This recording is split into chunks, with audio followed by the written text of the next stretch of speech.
Hi hello నమస్తే welcome to our channel Telugu రాజ్యం. నేను మీరామ్. సంక్రాంతికి సుమారు 3 భారీ చిత్రాలు అయితే రాబోతున్నాయి. ఒకటి ఫ్యామిలీస్ అందరినీ ఆకట్టుకునే వెంకటేష్ గారి చిత్రం సంక్రాంతికి వస్తున్నాం. నెక్స్ట్ మాస్ ఆడియన్స్ కోసం సపరేట్గా డాకు మహారాజ్ అంటూ బాలకృష్ణ గారు రాబోతున్నారు. అయితే యువత అండ్ ఎస్పెషల్లీ కొంతమంది ఎవరైతే ఈగర్గా వెయిట్ చేస్తుంటారో ఒక మంచి పాన్ ఇండియన్ భారీ చిత్రం చూడాలని, అలాంటి వాళ్ళకి గేమ్ చేంజర్. అయితే ఈ 3 చిత్రాలు సుమారు ఎక్స్పెక్టేషన్స్ అంతా ఒక రీతిలో ఉంటే బిజినెస్ మాత్రం ఒక రీతిలో చేసాయి. అసలు ఓవరాల్గా బిజినెస్ బ్రేక్అవుట్ చేసి ఏ చిత్రం హైలైట్గా సంక్రాంతి బరిలో నిలిచే అవకాశం ఉంది, దీనికి సంబంధించి ఒక మంచి వివరణ, పూర్తి విశ్లేషణ దాసరి విజ్ఞాన్ గారిని తెలుసుకుందాం.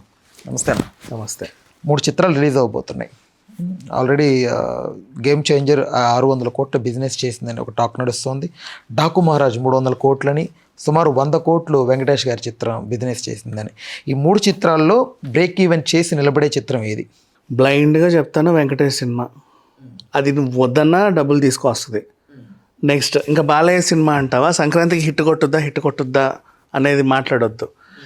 ఆల్రెడీ హిట్ సినిమానే సంక్రాంతికి రిలీజ్ చేస్తున్నారు అని చెప్పుకో.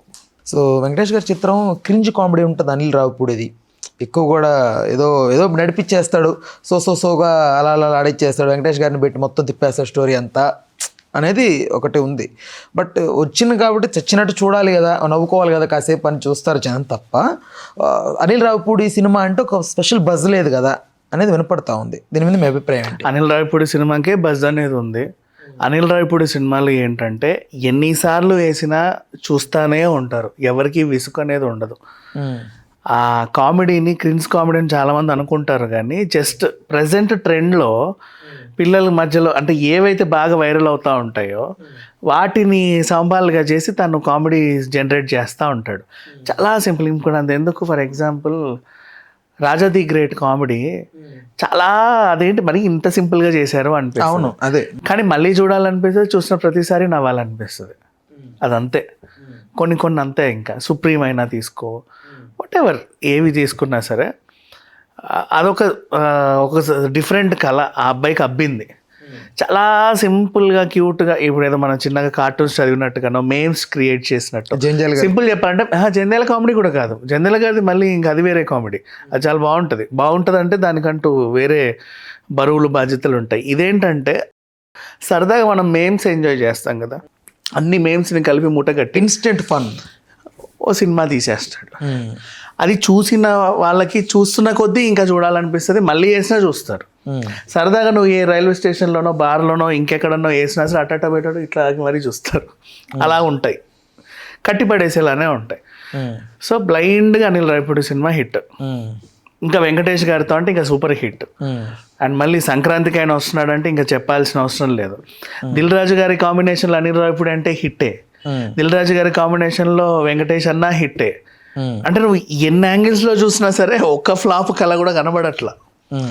అండ్ ఆ సాంగ్ గోదావరి గట్టు మీద రామచిలక ఫ్యామిలీ ఆడియన్స్ అందరూ విపరీతంగా నచ్చేసింది. పెద్ద అంటే ఆస్కార్ రేంజ్ మ్యూజిక్ కాదు, అంత పెద్ద ఇది లేదు, సింపుల్ పదాలు, చాలా క్యూట్ సాంగ్, కానీ అందరూ పాడుకుంటున్నారు అంతే. ఓకే. అట్లా ఇది. ఇంకా డాకు మహారాజ్ అంటావా, అది అదేంటిది సంక్రాంతికి బాలయ్య సినిమా హిట్ అవుద్దా లేదా అనేది పక్కన పెడితే ఆల్రెడీ హిట్ సినిమానే బాలయ్య సంక్రాంతికి రిలీజ్ చేస్తున్నాడు అన్నట్టుగా చూడాలి దాన్ని. ఇక్కడ 300 కోట్ల బిజినెస్ చేసింది డాకు మహారాజ్ అని వినపడుతోంది. మేబీ చేసి ఉండొచ్చు. అయితే ఇక్కడ జూనియర్ ఎన్టీఆర్ ఫ్యాన్స్ బాయ్కాట్ చేయబోతున్నారు డాకు మహారాజ్ అనేది సోషల్ మీడియాలో చక్కలు కొడుతున్నటువంటి వార్త. ఎందుకంటే బికాజ్ అన్స్టాపబుల్ షోకి సంబంధించి బాబీతో డిస్కషన్ ఉన్నప్పుడు బాబీ చిత్రాలను డిస్ప్లే చేస్తున్న క్రమంలో అతను తీసినటువంటి ఏదైతే జయలవకుశ చిత్రం ఉందో దాన్ని డిస్ప్లే చేయనివ్వకుండా బాలకృష్ణ గారు చేశారు. ఇదంతా ఒక ప్రీ ప్లాన్డ్. జూనియర్ ఎన్టీఆర్ని అవమానించడం ద్వారా ఇప్పుడు సపరేట్ అయిపోయి నందమూరి అభిమానులు మేము జూనియర్ ఎన్టీఆర్ ఫ్యాన్స్గా నిలబడుకొని మేము డాకు మహారాజ్ని బాయ్కాట్ చేస్తున్నాము అని ఒక వార్త వినపడుతోంది. ఈ వార్తలన్నీ ఎవరు రాస్తారో నాకు బాగా తెలుసు. ఇక అసలు విషయానికి వస్తే నందమూరి అభిమానులకి, నందమూరి అభిమానులన్నా జూనియర్ ఎన్టీఆర్ అభిమానులన్నా నందమూరి ఫ్యాన్సే, బాలయ్య అభిమానులన్నా నందమూరి ఫ్యాన్సే, అవుట్ అండ్ అవుట్ వాళ్ళందరూ ఒకటే. అండ్ వీళ్ళల్లో కుచ్చితనాలు ఇలాంటివి ఏం ఉండవు. రవితేజ ఫ్యాన్స్ ఉంటారు బంగారం, వాళ్ళకి అసలు ఏం ఉండదు. నిజంగా సినిమా ఫ్లాప్ అయినా సరే పోన్లే నెక్స్ట్ చూసుకుందాం ఇంకో హిట్ సినిమా వస్తుంది అనుకుంటారు. ప్రభాస్ ఫ్యాన్స్ ఉంటారు, సినిమా ఫ్లాపా హిట్టా సంబంధం లేదు, చూస్తారు బాగుంది పర్లేదు మాకు ప్రభాస్ కనిపిస్తే చాలు అనుకుంటారు. మహేష్ బాబు గారి ఫ్యాన్స్ అలాగే ఉంటారు. నాని ఫ్యాన్స్, శర్వానంద్, అడివిశేష్, ఇంకా విజయ్ దేవరకొండ, విశ్వక్సేన్, నేను ఎంతమంది పేర్లు చెప్పినా, వెంకటేష్ గారి ఫ్యాన్స్ అయినా, నాగార్జున గారి అభిమానులైనా, హూ ఎవర్, వీళ్ళెవ్వరికీ కూడా కుళ్ళు, కుచ్చితనం ఇట్లాంటివి ఉండవు. ఒక హీరో నష్టపోవాలనో, ఇంకో హీరో ఈ సినిమా డిస్టర్బ్ చేయాలనో, వాడు హిట్ అయితే వాడిని తొక్కాలనో, వెనక్కి లాగాలనో, మన సినిమాతో పోటీ వస్తే దాన్ని ఏ విధంగా తొక్కాలనో అస్సలు ఉండదు. బంగారం అందరూ కూడా. వీళ్ళందరూ కూడా సినీ అభిమానులు, సినిమాలను మాత్రమే ప్రేమిస్తారు. హీరో ఫ్యాన్స్ అంటే దేర్ మూవీ ఫ్యాన్స్. సినీ అభిమానులు వీళ్ళంతా. ఏ సినిమా వచ్చినా చూస్తారు, ఎన్నిసార్లు వచ్చినా చూస్తారు, అటు ఇటు కూడా షిఫ్ట్ అవుతూ ఉంటారు. చిన్న చిన్న సిచ్యువేషన్స్ అయితే అది వాళ్ళ వాళ్ళ వ్యక్తిగతం అనుకుంటారు తప్ప వీళ్ళు ఎప్పుడు కొట్లాడుకోరు. ఈవెన్ మన అల్లు అర్జున్ ఫ్యాన్స్ అయినా చిన్న చిన్న గొడవలు వచ్చినా వీళ్ళు కొట్లాడదాం అనుకోరు, అవతలని టార్గెట్ చేద్దాం అనుకోరు, ఎవరిని పీకుదాము, రాకుదాము, గీకుదాం అనుకోరు. మా స్టార్ హీరో బర్త్డే వచ్చిందా, సెలబ్రేట్ చేద్దాం. సినిమా ఓటీటీలో రిలీజ్ అవుతుందా, తొంగి చూద్దాం, నలుగురికి చెప్దాం. థియేటర్లో రిలీజ్ అవుతుందా, కట్అవుట్లు వేద్దాం, కొంచెం పండుగ చేసుకుందాం. ముందు ఏమన్నా పాటలు గీటలు రిలీజ్ అయ్యాయా, ఎప్పుడెప్పుడు వస్తుందో చూద్దాం. That's all. వీళ్ళకి అండ్ వాళ్ళ వ్యక్తిగత పనులు ప్లస్ ఈ పనులు, ఇంతకుమించి వేరే పనులు ఉండవు. ఇది నేను చెప్తున్నా. బట్ నువ్వు అన్నట్టు నందమూరి అభిమానులలో చీలిక అనేది లేదు. ఎన్టీఆర్ ఫ్యాన్స్ వేరు, బాలయ్య ఫ్యాన్స్ ఇట్లాంటిది అసలు ఎప్పుడూ లేదు. వేరే వేరే వేరే వాళ్ళు అలా పుట్టిస్తూ ఉంటారు ఇట్లాంటి పిచ్చి పిచ్చి న్యూస్. అంతే. అంతకుమించి బాయ్కాట్ చేసే అవకాశం లేదు అసలు ఛాన్స్ లేదు. ఇప్పుడు గేమ్ చేంజర్ విషయానికి వస్తే ఏంటి సిచ్యువేషన్? సుమారు 600 కోట్లు బిజినెస్ చేసింది. నాకు ఆ సినిమా గురించి అంత తెలియదు. నాకు ఫస్ట్ నుంచి అది వినబడట్లా. నాకు మరి నేను సరిగ్గా చూడట్లేదేమో నాకు తెలియదు. నాకు సంక్రాంతి అంటే ఈ రెండేది గుర్తున్నాయి. ఫ్యామిలీస్ అయితే వెంకటేష్ అండ్ మన బాలయ్య గారి సినిమా. దిల్ రాజు గారి సినిమా ఇట్స్ ఓకే, ఇంకో 2 తీస్తున్నాడంట, ఇంకేదో ఉంది. దాని మీద నాకు అంత బజ్ ఏం అనిపించలే. I don't know. బజ్ లేనట్టు ఆయన కూడా ఒకసారి ఒక మాట చెప్పాడు. నాకు తెలియదు, మీరు ఉండొచ్చేమో, నేను సరిగా చూడట్లేదు. దిల్ రాజు గారు కూడా అట్లా బజ్ లేదు ఎక్కడ కూడా, బట్ కాకపోతే బాగానే ఆడుద్ది ఈ చిత్రం అని నమ్మి ఆయన ఇంత బడ్జెట్ పెట్టినట్టుగా అంటే కొంచెం నిరుత్సాహంగా మాట్లాడారని వినపడుతోంది.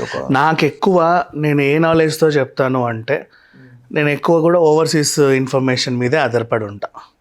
ఎన్ఆర్ఐలు అందరూ కూడా మన ఫ్రెండ్స్ చాలామంది ఉన్నారు, బోల్డ్ మంది. అక్కడ విశేషాలు చెప్తా ఉంటారు, దేని మీద బజ్ ఉంది, దేని మీద లేదు.